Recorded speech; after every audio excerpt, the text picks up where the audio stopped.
What a relief for Justin Thomas. Well, yes, what a relief for Justin Thomas. I'm Alex Miceli. This is my one take for January 7th. That's right, January 7th.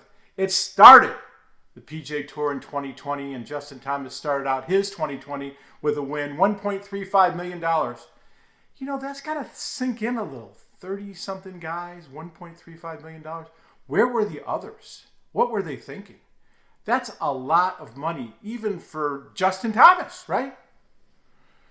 Anyways, Justin Thomas, 3-hole playoff over Patrick Reed, who has caught a lot of grief over what happened last year, and Xander Schauffele, who was the defending champion.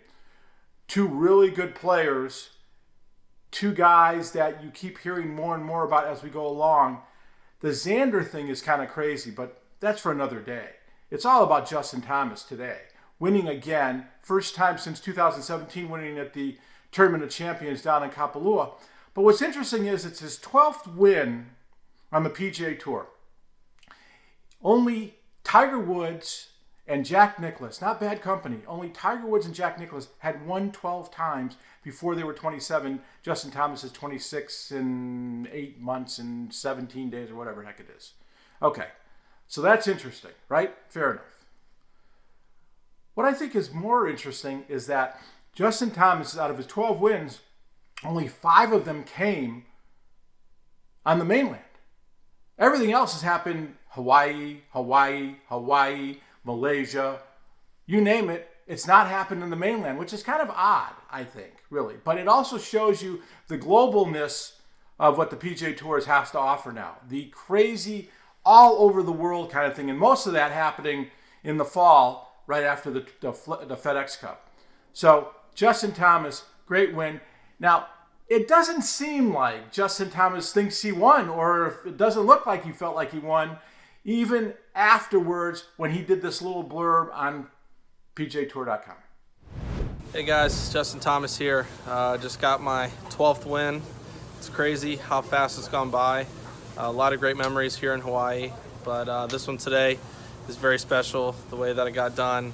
A lot of ups and downs, emotional roller coaster, but it means a lot to have the most wins under 30, so hopefully we'll keep building on it. Well, that was Justin Thomas. Great friend, as you know, from watching the President's Cup of Tiger Woods. I'm sure he got a text or a tweet or something from TW.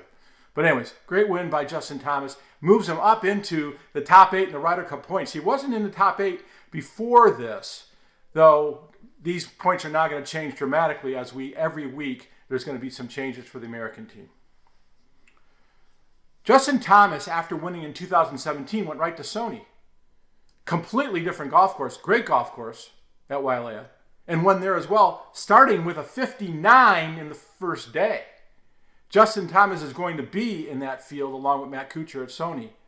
Justin Thomas has to be the favorite. He was not the favorite at Kapalua. It was Jon Rahm. Now, I didn't go to Hawaii this year for many different reasons, but I've read about some of the stuff that came out of out of Kapalua, and one of the interesting things was that the commissioner, Jay Monahan, sat down with some writers and talked about different aspects of what's going on in the tour. And to me, the most interesting part of all of it is the TV deal. Now, Monahan says the TV deal is not done. It's close. It should be done in the first quarter, and that's when they'll announce it. Now, everything I hear from sources, it's 8 to 10 to 11-year deal. It's a long deal. But I didn't, as I said, wasn't there. But if I had been there, I would have asked the question of Monahan, because sources are telling me this is the last TV deal they will ever do.